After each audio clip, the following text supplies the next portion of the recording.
నమస్తే స్పిరిచువల్ ప్రేక్షకులకు స్వాగతం. ఈ వారం రాశి ఫలాలు పరిశీలిద్దాం.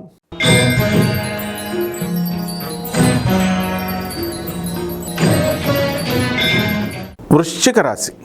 ఈ వృశ్చిక రాశి వారందరికీ కూడా మనకున్న గ్రహస్థితిని బట్టి కర్కాటకంలో ఉన్నటువంటి కుజగ్రహం స్వల్పంగా మీకు సంపదలను పెంచుతుంది, ధైర్యాన్ని పెంచుతుంది. అలాగే స్థలాలు రేట్లు అవన్నీ కూడా స్వల్పంగా పెరగడం అనేటటువంటివి జరుగుతాయి. ఇకపోతే ఈ యొక్క బుధగ్రహం మనకి దీనివల్ల మీకు నోటితో సంబంధమైనటువంటి కమ్యూనికేషన్ ప్రాబ్లమ్స్ వచ్చి శత్రువులు తయారవడానికి కొంతమందికి అవకాశాలు ఉన్నాయి.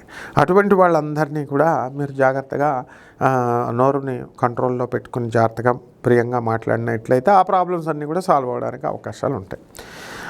ఆ తర్వాత ఈ యొక్క రాజ్యస్థితికారకుడైనటువంటి ఈ యొక్క కేతు గ్రహము మీకు వృత్తిలో ఆకస్మిక ధనలాభాన్ని తీసుకురావడానికి అవకాశాలు ఉన్నాయి. కాబట్టి అనేకమైనటువంటి సీరియస్ జాబ్స్ వర్క్ పవర్ పెరుగుతుందన్నమాట. అంటే వర్క్ లోడ్ బాగా పెరుగుతుంది. అయినప్పటికీ కూడా దాన్ని స్ట్రెయిన్గా ఫీల్ అయినప్పటికీ కూడా ఏదో రకంగా మీరు పనులు ముందుకెళ్తారు. అలాగే police department, income tax, commercial tax డిపార్ట్మెంట్లో ఉన్నటువంటి వాళ్ళకి ప్రమోషన్స్ రావడానికి అవకాశాలు ఉన్నాయి. కాకపోతే గురు బలం తగ్గిందండి.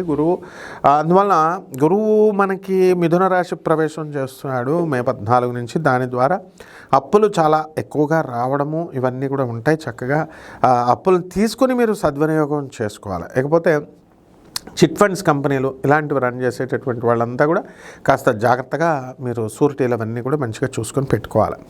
ఈ రకంగా ఈ యొక్క రాశి వారంతా కూడా వృశ్చిక రాశి వారికి మరి అర్ధాష్టమ రాహు పెట్టాడండి మనకి మే 18వ తేదీ నుంచి. అలాగే మనకి శుక్ర శని గ్రహాలు మనకి మీనరాశిలో ఉండడం ద్వారా పిల్లలు సంబంధించినటువంటి సీట్లు వస్తాయా రావా అనేటటువంటి టెన్షన్లు మీ కాలేజీల్లో ఇలాంటి ప్రాబ్లమ్స్ అన్నీ కూడా మీకు రావడానికి అవకాశాలు ఉంటాయి.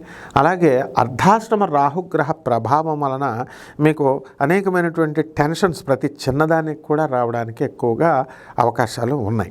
కాబట్టి ఈ రకంగా మనము ఈ యొక్క వృశ్చిక రాశి వాళ్ళంతా కూడా అనుకున్న పనులు అనుకున్న సమయంలో మనకి ఈ వారంలో కొంచెం జాప్యం జరుగుతుంది. కాబట్టి జాగ్రత్తగా మనం చూసుకొని దాంట్ని ముందుకు తీసుకువెళ్లాల్సినటువంటి అవసరం ఉంది. అలాగే నూతన వస్త్రాలు అనేటటువంటివి కొనడానికి అవకాశాలు ఉంటాయి. అలాగే కొత్త బంగారము ఇలాంటివన్నీ కూడా అవకాశాలు ఉన్నాయి కొనడానికి.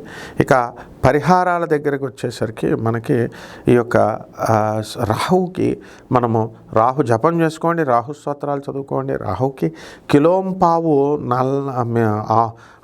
ఈ యొక్క మినుముల్ని మనం ఏం చేయాలంటే ఆవు పేడ రంగు ఉన్నటువంటి వస్త్రాల నుంచి పేద బ్రాహ్మణులకి శనివారం నాడు ఉదయం 8 గంటలకి దానం చేసుకోండి. దశమహావిద్యల్లో ఒకటైనటువంటి ఈ యొక్క అమ్మవారి యొక్క తారాదేవి అమ్మవారి యొక్క హోమాన్ని లేదా బగళాముఖి అమ్మవారి యొక్క హోమాన్ని మీ ఇళ్లలో జరిపించుకోవడం ద్వారా అద్భుతమైనటువంటి ప్రయోజనాలు మీకు కలుగుతాయి.